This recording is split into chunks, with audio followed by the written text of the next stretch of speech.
Empresas interessadas em participar da licitação para o estudo de viabilidade técnica, econômica e ambiental da Ferrovia Norte-Sul apresentaram os documentos de habilitação. Por tratar-se de um transporte mais barato, seguro e ambientalmente sustentável, a ferrovia é estratégica para o desenvolvimento aqui no estado.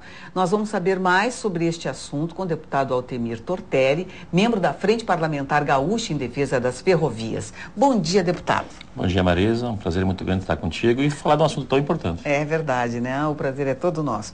Deputado, quantas empresas se candidataram a este projeto? Na verdade, são dois lotes. Um lote que é de Panorama, São Paulo até Chapecó. Que se credenciaram 9 empresas. E outro lote é de Chapecó até o Porto do Rio Grande. São mais 10 empresas. Então, possivelmente tem alguma que se repita, mas são em torno de 19 empresas que se credenciaram, se habilitaram para fazer o estudo técnico. E qual é o próximo passo agora desse processo?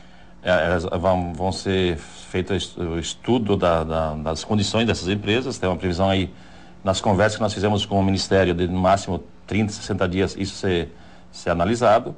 Depois cada empresa vai apresentar o seu projeto, um projeto que tem um valor máximo de custo do primeiro trecho de 5,6 milhões, segundo trecho de 6,9 milhões.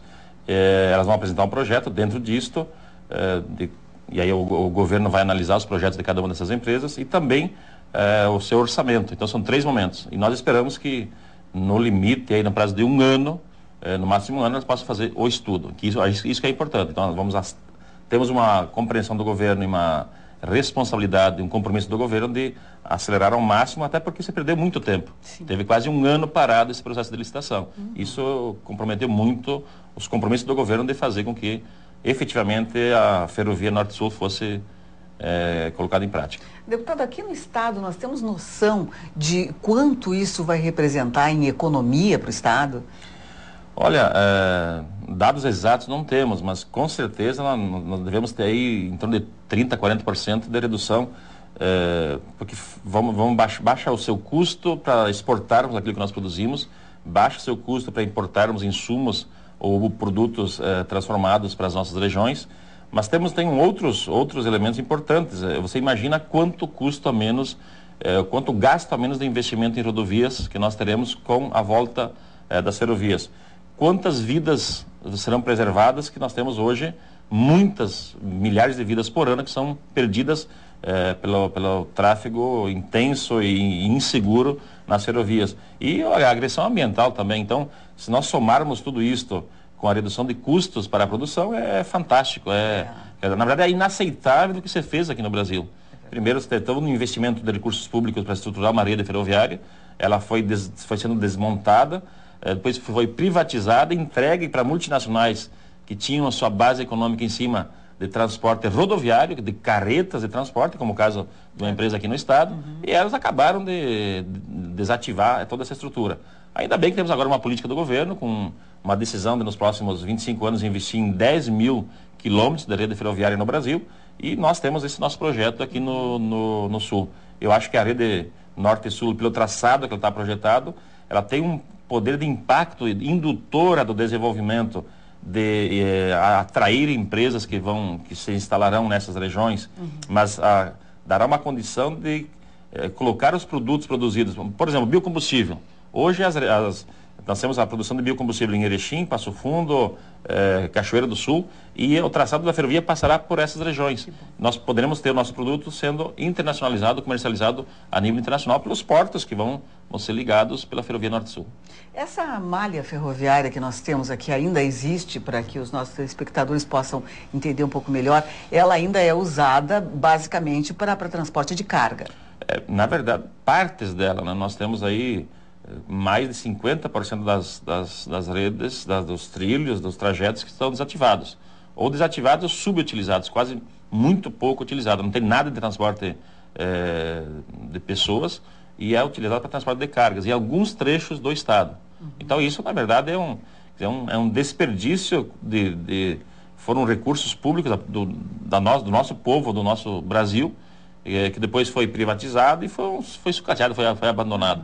Nós temos aí, eu sou de Erechim, na nossa região lá, hoje há um consenso de todos os setores, uma unanimidade de todos os setores, econômicos, sociais, políticos, acadêmicos, que o que se fez lá, desativar aquele trecho que vem de Santa Catarina, São Paulo, Santa Catarina, e liga a Passo Fundo, um desastre para a economia da nossa região. Empresas foram desativadas, empresas que previam ampliar seus investimentos lá não fizeram investimento, cooperativas que perderam capacidade de concorrência com os seus produtos no mercado nacional e internacional, pelo aumento de custo do transporte de cargas via rodoviária.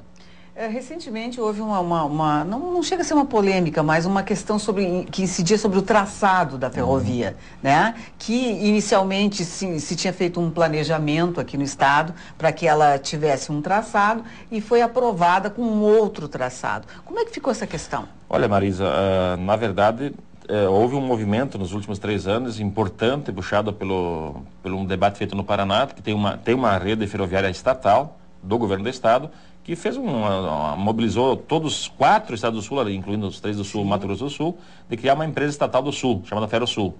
Mas aí, no segundo momento, o governo federal apresentou uma proposta desse traçado, da ferrovia que cruzasse o interior de Santa Catarina e Paraná e Rio Grande do Sul, ligando a região centro-oeste e ligando a São Paulo e o Brasil. Esse segundo movimento foi acatado pela região, sim, pelos governos do Sul, pelas entidades, pelos parlamentos. E a surpresa nossa é que há 15, 20 dias atrás o governo anuncia esse grande plano de investimento em ferrovias de 10 mil quilômetros de trechos, e o nosso traçado estava fora.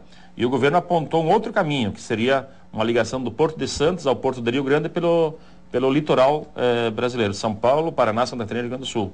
Nós achamos até inicialmente um equívoco de informação, nós fomos confirmar, de fato, este era o projeto, porque o governo tem uma avaliação de que nesse traçado são redes construídas mais recentemente, teria um custo de investimento menor e poderia se utilizar esse traçado sem novas desapropriação, com problema ambiental, custos com desapropriação de áreas. Certo. Mas nós fizemos o movimento, fomos a Brasília, o secretário Beto Albuquerque, junto com os secretários do Sul, e revertemos a situação. Hoje o governo concorda em construir os 2 traçados. E no limite, se tiver que fazer uma opção, vai fazer a opção pelo traçado da Norte e Sul, cruzando o interior de Santa Catarina e Paraná, entrando por Erechim, Passo Fundo, Soledade, Santa Cruz e indo para o Porto de Rio Grande. Então ficou tudo resolvido?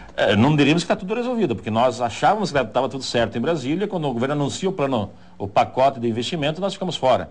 Então nós temos que agora garantir o ditado popular, temos que orar e vigiar. Agora vamos ter que ser vigilantes e mobilizados para que de fato não sejamos surpreendidos por mais uma notícia como a que tivemos há 15 dias atrás. Conversamos aqui com o deputado Altemir Tortelli, da Frente Parlamentar Gaúcha em Defesa das Ferrovias. Muito obrigado pela sua presença aqui conosco, deputado. Obrigado. Um bom trabalho.